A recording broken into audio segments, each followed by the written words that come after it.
And that's a lot harder than it sounds, right? That sounds so easy. Okay, stay positive, overcome any obstacle might not sound so easy and reach your goals. But in fact, people spend their entire lives, struggling, not getting what they want, in jobs they don't like, making amounts of money they don't want, in relationships that don't make them happy, partly because they have not stopped to work on mindset, which is the foundation for everything we do.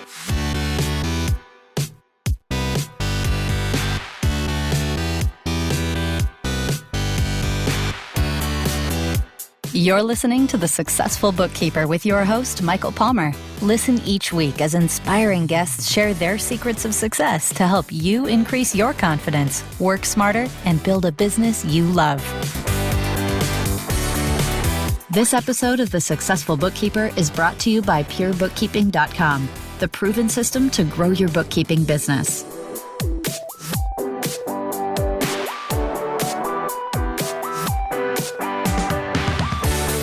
Welcome back to the Successful Bookkeeper podcast. I'm your host, Michael Palmer, and today's show is going to be exhilarating. Our guest is an entrepreneur and author of Go Big Now, Julia Pimsleur. Welcome to the show. Great to be with you, Michael. Well, it's great to have you. And I said exhilarating because we talked before we started recording about Go Big mindset. And I was like exhilarated because I was excited about the conversation that we're about to have. Awesome. So before we do that, tell us about yourself and your career journey leading up to this point. Yeah, well, you don't wind up writing a book about the Go Big mindset unless you struggled with that a little bit yourself. So I'll share what happened with me is I started a business 15 years ago when my first son was born. I had grown up bilingual in French and English and always thought that was just the best thing my parents ever did for me. It opened up doors for scholarships and living and working abroad. And so when my first son was born, I wanted to teach him French and thought I would just, find a great program to teach him and go back to my job.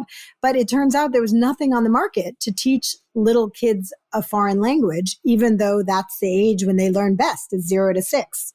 So after sort of complaining for about 3 months and saying, someone should really create this. This is a big missed opportunity. I finally realized that someone was me. And I launched the company called Little Pim, P-I-M. That was my language teaching company for kids while I kept my full-time job and started creating multimedia language teaching programs to help little kids learn a second language. I was a film major in college and kind of drew on that background.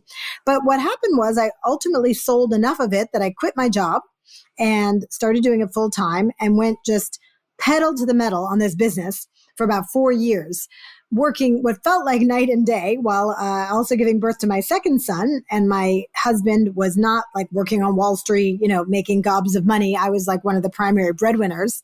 And so what wound up happening, Michael, is I just really got burned out. I spent about 4 years working super hard. And I don't know about you, but I was raised with the idea that if you just work really hard, you'll succeed. Like if something's not working, just work harder, stay later, put in more hours. And I was applying that to my business and it wasn't working. We were stuck at about 400,000 in revenues. And no matter how hard I worked, the company just wasn't having this rocket ship growth that I wanted it to have. And that was really when I had my first big mindset shift and found out that everything I'd been told was a little bit, a lie in the sense that working harder does not necessarily lead to success. But if you can shift your mindset and get into a place where you see yourself as a leader, where you start setting goals and then reverse engineering, getting to those goals, all the things that I now come to call the Go Big mindset, then you really can break through lots of barriers and get to your goals and dreams. And that is ultimately what happened. I went out and raised $6 million for that company. Hardest thing I ever had to do, required a lot of mindset shifting, but was able to hire away people from Disney. The revenue started climbing. We wound up being, an award-winning #1 company for kids to learn a second language and got the company up into the multi-millions, which felt great. But then I realized that there were very few women in that little rarefied world. And that's where my new passion, I found my new passion of helping other women grow their businesses. And so I wrote the book, $1 Million Women, told my story and a lot of other women's stories about building their businesses from scratch into a multi-million-dollar business, and then handed off the language teaching company to a new CEO. And now for the last 5 years, I've been running $1 Million Women, where we're helping 1 million women get to 1 million in revenues. Wow. Remarkable. Absolutely remarkable. So this mind shift that you had to make Yes. early on, it's remarkable, really, because you go from doing $400,000 a year to raising $6 million. That's huge.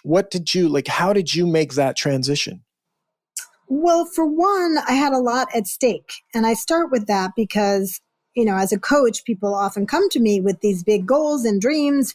But the truth is, if there's not a lot at stake, and I will define what that means, they're really not likely to do it. And I don't mean to be harsh here, but this is just coming out of 5 years of coaching people. What I mean by at stake is there something on the other side of the big changes you need to make that is worth you making the changes? Because change is hard, right? It takes energy. It takes letting go of things that are very comfortable, that are working for you, and learning a whole new way of being. Now, in my case, there was a lot at stake because I always wanted Little Pim, the language teaching company, to help, thousands and one day millions of parents be their children's first language tutors. So that was a big goal that I was never going to get to at the size business we were at. And then I also was one of the chief breadwinners for my family, as I mentioned. So there was a certain lifestyle I wanted here in New York. It's an expensive place to live. I wanted to send my kids to certain schools. So there was a lot at stake in me figuring this out. And because of that, I think I became kind of relentless about making these shifts and changes. But I was also lucky to find really good mentors and coaches to help me make those changes. I have some exciting news for you. The Successful Bookkeeper podcast now has a free global virtual event called the Successful Bookkeeper Summit. That's right, it's a 2-day online conference featuring 20 incredible speakers from the bookkeeping, accounting, and business worlds, some of which include best-selling author of Profit First, Mike Michalowicz, and pricing expert Mark Wickersham, to name just a few. At the summit, you'll receive tips on how to price your bookkeeping services, market your business, hire great staff, and so much more. It all begins on December 2nd, 2021. To secure your free spot, visit thesuccessfulbookkeeper.com/summit. Again, that's thesuccessfulbookkeeper.com/summit. Don't miss this chance to rise up and change your bookkeeping business in 2022. Register today, and I'll see you at the summit. Now, let's get back to our interview.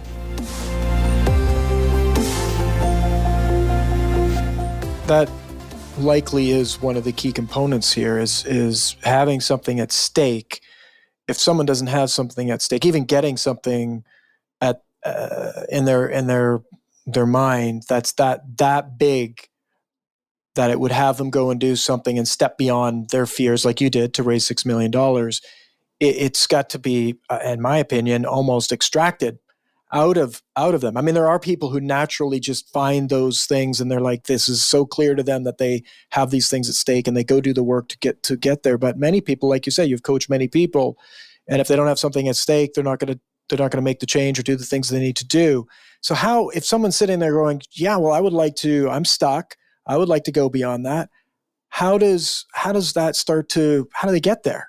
Yeah, I always recommend starting with some journaling about what is at stake? Like, why does it matter? What if you were able to get to this goal? And then what if you don't change anything? Because people don't ask themselves these questions because they don't like to look at what's not working or, what could wind up getting them into an even worse situation than where they are now. I mean, I primarily deal with small business owners. So they'll call me up and say, okay, I'm making, $100,000 a year and I want to be making $500,000 a year.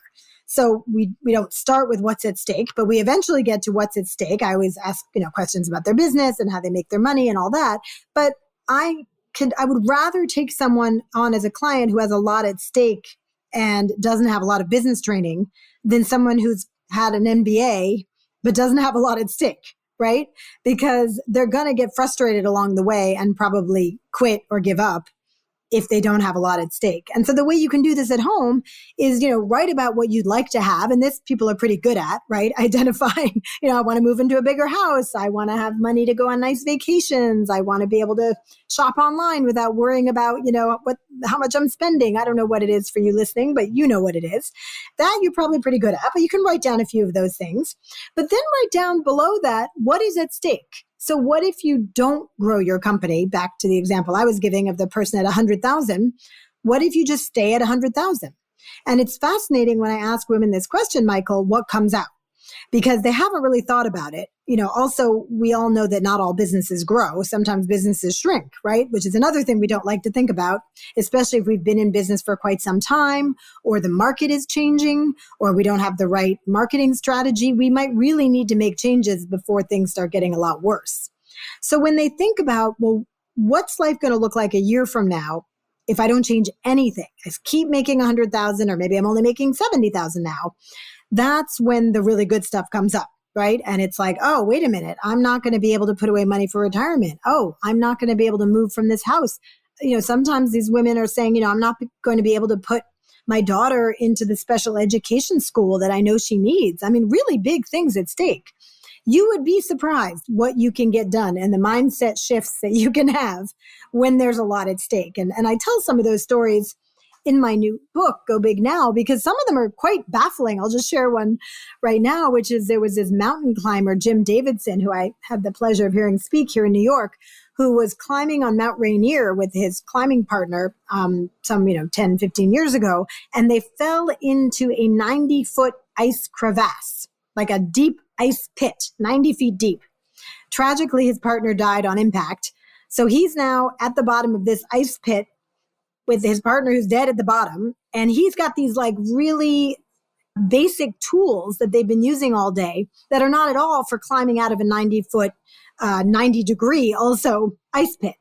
So he just decided, I am getting out. Like, even though there was every reason to think, no, I'm going to die down here too, he just made up his mind. And I call this in my book, results over reasons. When you know all these reasons, but you just say, no, I'm picking the results. And he spent all day using these maladapted tools to get up like 10 feet up, and then he would fall to the bottom. And then he would get up, 15 feet, and he would fall to the bottom. And he did that for like 8 hours and eventually crawled out of that hole, was able to get to safety, send people to go back and pick up his partner's body, which he wanted to be able to return to his family. He had that at stake as well, to do right by his dear friend. And now, tells the story all over the world about what you can do when there's something really, really big at stake. In that case, his life. Remarkable story.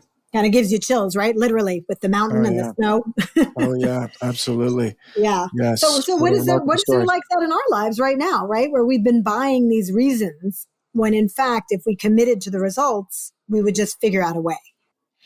And like you say, you said, write down some of the things that they would want to have. I mean, many people, when you say that way, many people don't even know what they want, really. Well, yes, we do get stuck in our patterns, right? Of just getting up every day and doing what we did yesterday. But, we all have heard the definition of insanity, which is doing the same things over and over again, expecting different results.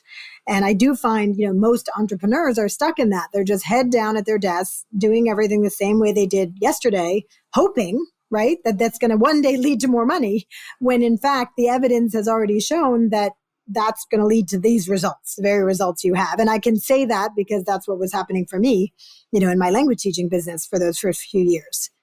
I love it. Part of the title of your book, Go Big Mindset. When we were talking about this earlier before the interview started, I really just love the idea of that. I mean, our listener right now has a mindset, and I don't know that it's a go big mindset, but I would imagine having some of that in their life would likely get them more of what they want in their life. How does our listener get a go big mindset? Well, let's start by defining it, because mindset is such a buzzword these days, but few people know what it means, or if they've heard, oh, I'm supposed to have a powerful mindset or a growth mindset, right? But then how do you go about doing that? And, I'm a business coach. I'm very practical and tactical. I'm probably the least woo-woo mindset person you'll ever talk to. So when I decided to write a book on mindset, I knew I wanted it to be very actionable. And the book is full of practical things that you can do right away. But the definition of a go big mindset is very simply a set of beliefs that allows you to stay positive, overcome any obstacle, and reach your goals. And that's a lot harder than it sounds, right? That sounds so easy. Okay, stay positive, overcome any obstacle might not sound so easy, and reach your goals. But in fact, people spend their entire lives, struggling, not getting what they want, in jobs they don't like, making amounts of money they don't want, in relationships that don't make them happy, partly because they have not stopped to work on mindset, which is the foundation for everything we do. If you're going to go build a $30 million mansion, you want to make sure that it's built on really solid foundation. You're not going to build that on quicksand, right? It's just not going to hold. And our mindset is that foundation. So it boggles me that people skip that step of getting a powerful mindset when they're pursuing their goals, because that's really what's going to hold it up and bolster you during your climb. Love it. And so, when you have worked with people that, you've said, I've given a few examples, when they don't have that go big mindset, and they do then implement some of the things that you've talked about, what are some of the results that you've seen with your clients? Well, a lot of people are fighting with limiting beliefs. And limiting beliefs is when you have an unconscious belief about yourself. It's usually that you can't do something that's preventing you from getting what you want. So in my own case, I wanted to grow the company really big, Little Pim, the language teaching company, but I didn't think I could raise capital because my parents were academics. I didn't grow up around finance people. I don't have a business degree. I just thought, how could I possibly go raise money? And that was a limiting belief about myself. It limited my ability to go finance my company. Once I had the mindset shift and realized, oh, this is just a story I've been telling myself. I need to, get over it and learn the skills and read the books and talk to people about how they did it and just get out there. I was able to, raise $6 million. What I've seen happen for some of my coaching clients is they have thoughts about themselves that have been constructed over many years. They usually started in childhood. So for one woman who was running a magazine company, she was publishing magazines, she said, I always thought I was the creative one in the family, and my brother was the one who was good at business. And he has gone on to run multi-million-dollar companies, and my company still isn't profitable. But she had this limiting belief that she was the creative one and couldn't possibly be good at finances. So we had to shift that belief. We had to, do what I call busting a limiting belief, which is literally bust through it and replace it with a more empowering one. There are only two types of beliefs, empowering or limiting. And so everything you have in your life that you like is the result of an empowering belief you have about yourself. Whatever you don't have, or if you have it and you don't like it, that's the result of a limiting belief. So once we broke through that limiting belief and made her realize, wait, of course I could learn about finance and know how to run this company. Suddenly she was taking Excel classes. She's sitting down with her salesperson, going through the numbers, figuring out the margins. The company grew by 50% that year, and she wound up acquiring another magazine and continuing to grow the company, which is still thriving today. So that's just one small example. And the funny thing is, I could not have just started with, okay, let's learn Excel. Let's figure out your margins, because she had such a block and a resistance around it because of this limiting belief.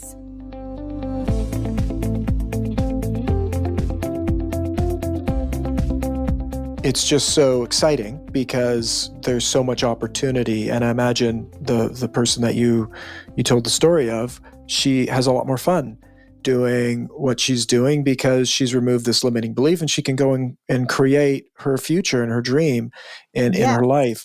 Yeah. How did she find, I'm always curious. I ask this just about every episode that we're talking about something around mindset, or, if someone has a limiting belief or they're stuck, perhaps, what's that trigger point to get, how she got from where she was to even just to get to you, that gave her then the next piece of the puzzle so she could go big with her life and her business. I mean, we've got listeners here that maybe think, oh no, I've got a pretty big pretty big goal, or no, I think I have a go big mindset.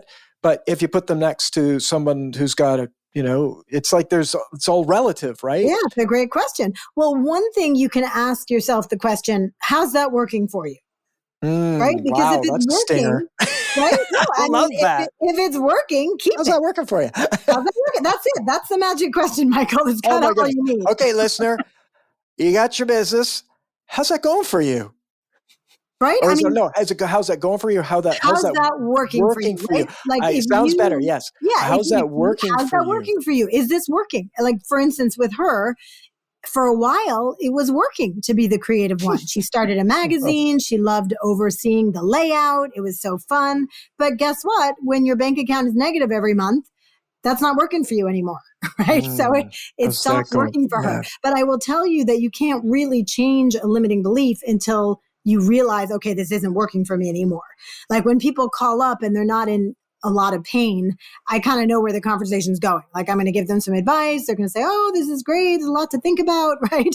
And they're going to go off on their merry way. And they probably won't even change it, by the way. Whereas the people who come to me and say, I cannot keep going like this one more minute. You don't understand. Like I haven't had a vacation in a year. I'm exhausted. I just had this health scare. I couldn't even work for 2 weeks and there was no one to take over anything in my business. Like I got to make a change, right? That's the person I want to talk to because they're ready. They're really ready. And sometimes I say to people, well, keep doing that a little while longer and come back if it's working even less. It reminds me of, I just had a conversation with a friend who's trying to quit smoking, and we were having a conversation about it. And I would imagine if we asked him, how's that working for you? It's working. Because if you don't quit, right? It's working, right? And so if it's working for you, why change? And that's why you can't make anyone change, right? I love that joke of how many people does it take to change a light bulb? I don't know. How many? It takes just one, but the light bulb has to want to change. Right. And that's us too, right? You can't make someone change. Look, I'm the mother of 2 teenagers. I know that better than anybody else. But you can show people, hey, here's what life is going to look like if you don't change. And here's what life is going to look like if you do change. And it's remarkable how few people have someone in their life to have that conversation with them. I didn't, I'll be honest, right? And now one of my great privileges as a coach is I have that conversation about 1,000 times a year.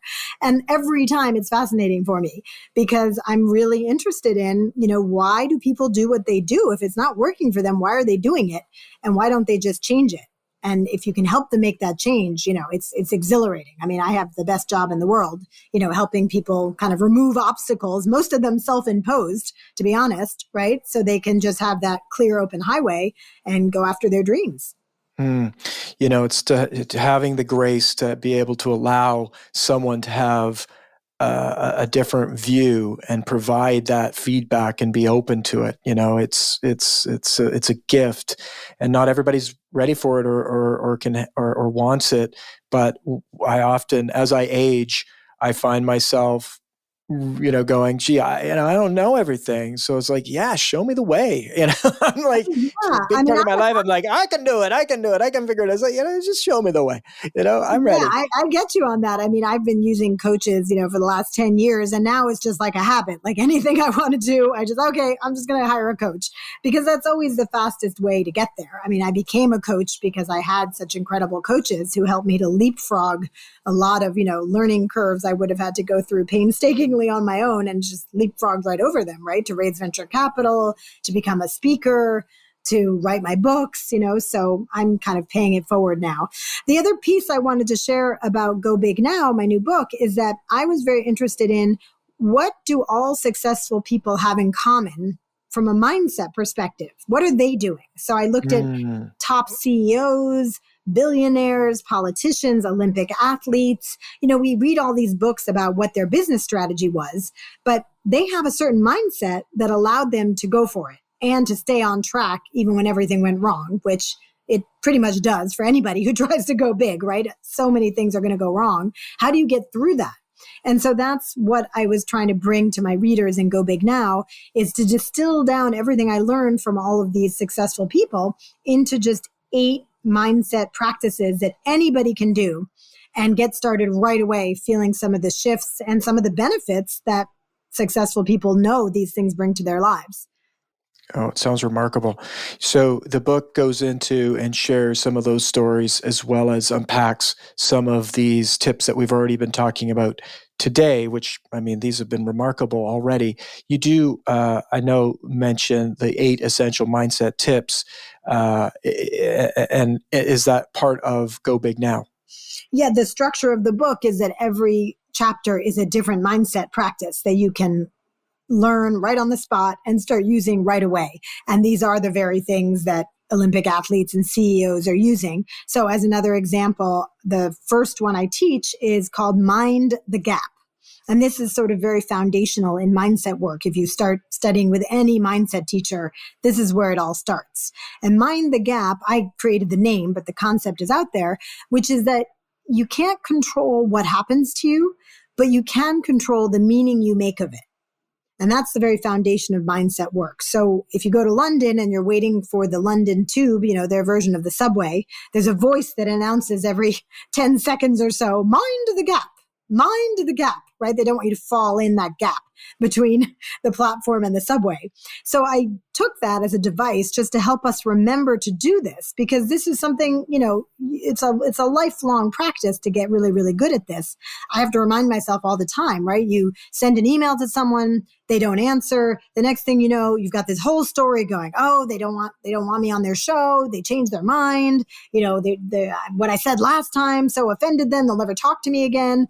And then, 24, 36 hours later, the response shows up and you could have avoided that whole negative rabbit hole you went down. That's what Mind the Gap helps you with, is not automatically making meaning, but being able to take that pause, create that little gap between what happened to you and the meaning you make of it.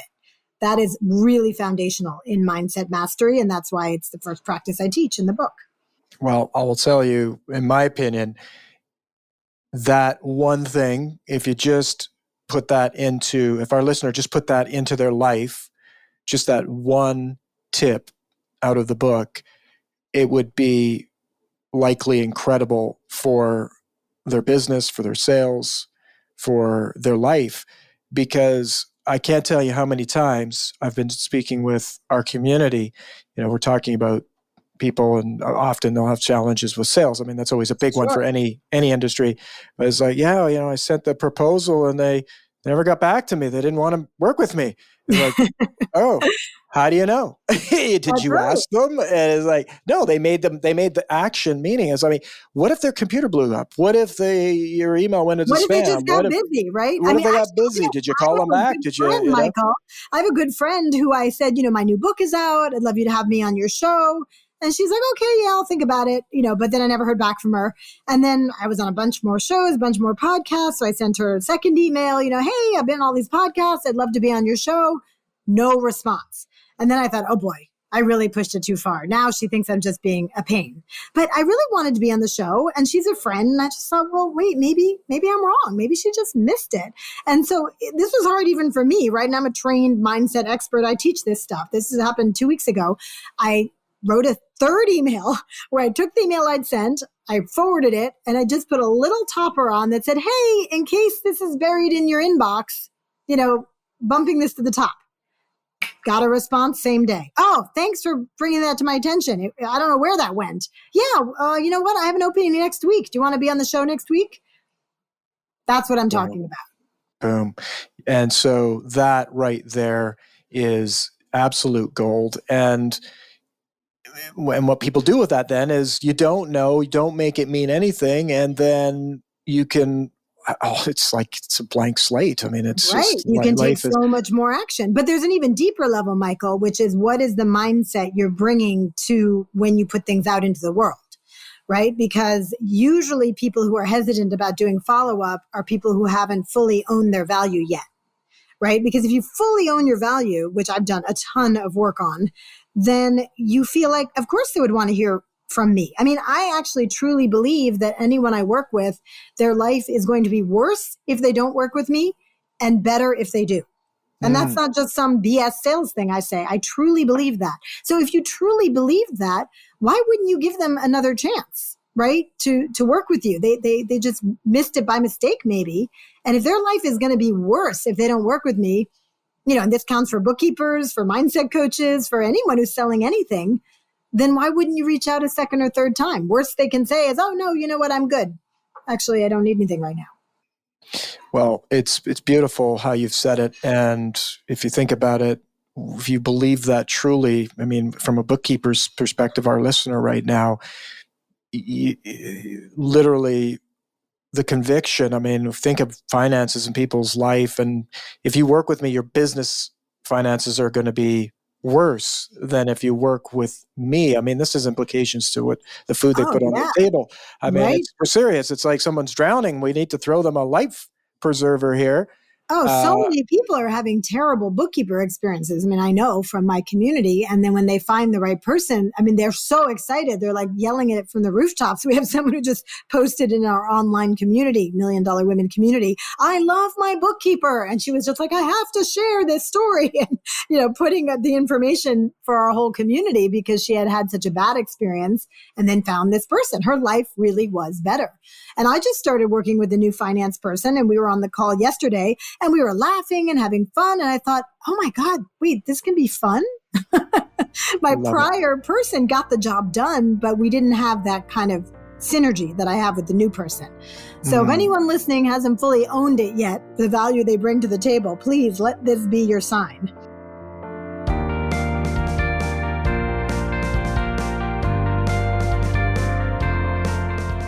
No doubt about that. Now, work on owning your value. This is a very, very popular conversation. Not popular conversation. It's a very important conversation that comes up a lot and people avoid it and all that good stuff. But how do you work on owning your value? Well, you won't be surprised. It's a mindset thing.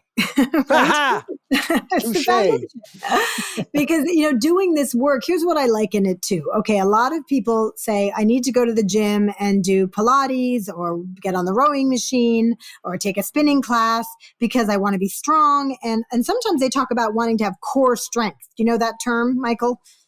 Yes, I do. Right? Doing sit-ups. They teach you if you get involved in fitness that everything comes from your core. That's like the source of your power. So you have to have good core strength. Well, our minds are the source of everything we do in our lives. So why wouldn't we want to build up our mindset core strength?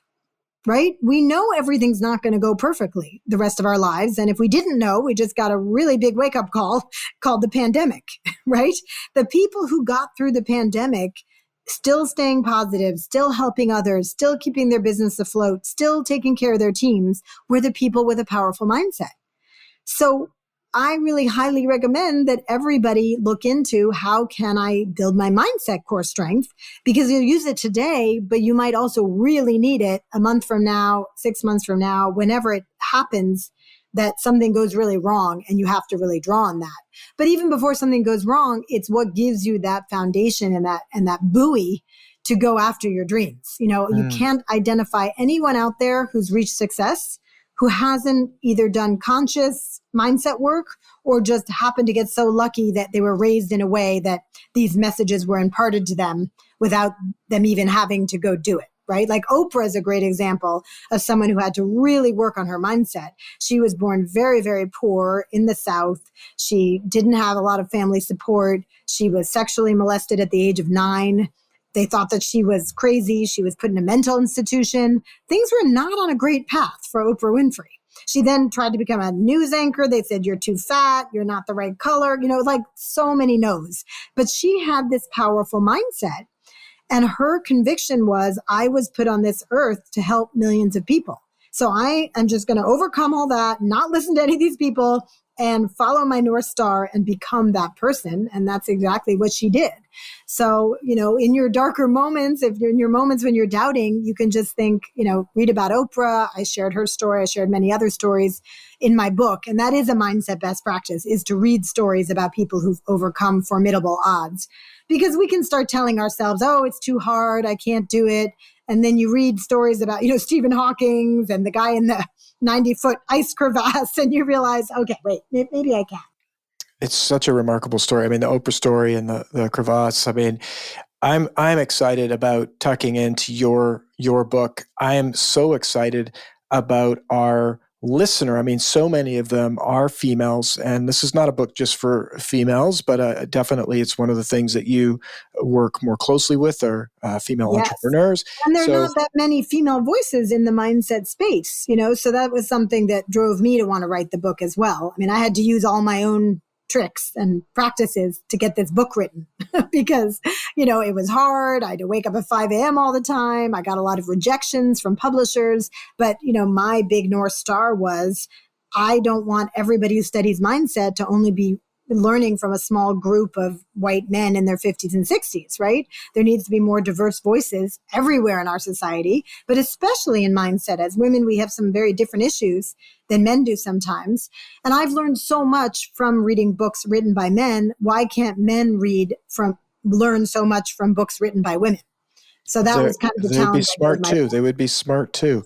Thank you. And so, but the numbers are the numbers. The majority of our audience are female entrepreneurs, and so I feel like you wrote this book for our community. And so, big shout out to everybody listening, because if you started a business, you already have some of the most fundamental aspects of the Go Big mindset. I mean, very few people have that courage, right? To actually say, okay, this is my business. I'm going to go find my customers, provide value, and feed my family that way. And now maybe it's time to go to the next level. That's what happened for me. I started the business. I got to a place that some other people said, oh, you've already reached success, but it didn't feel like success to me. And that's when I had to do the mindset shifting, to get to that next place. I absolutely love it. I can't wait. Listener, please buy the book, read it, implement it. Tell me about it. Send me a message on how it's changed your life. You've changed your mindset. We would love to hear that, and we'll celebrate together with Julia and I and see your business, because I just know when people see it's almost like that awakening. Yes. You never know when it's going to come.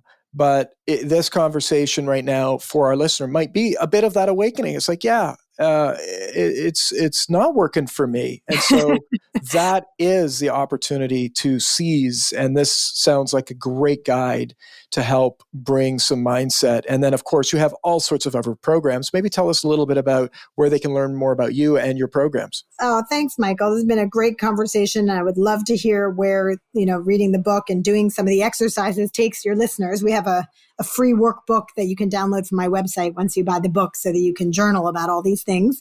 And we have a community for women business owners called the $1 Million Women Community, where for a pretty nominal monthly fee, you can be among hundreds and thousands of women across the country. We are also open to Canada, who are building their businesses, women who want to go from roughly 100,000 in revenues to $1 million in the space of 2 to 3 years. So if that's appealing to anyone listening, check out millionwomen.com. And you can also find me at juliapimsleur.com for the mindset coaching or one-on-one coaching. But this was a great conversation. Thanks for having me on. What a blast. It's been our pleasure on behalf of all of our listeners. Thank you for your generosity and being on the show and sharing everything that you have shared.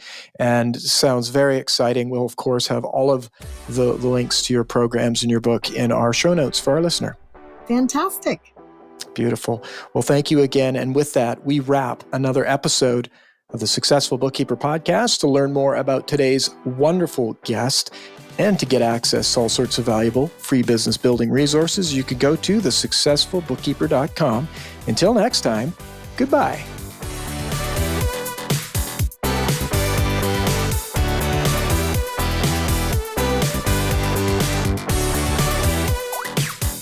You've been listening to The Successful Bookkeeper with Michael Palmer. For more information and to download the resources mentioned in this episode, please visit us at thesuccessfulbookkeeper.com. Thank you for listening.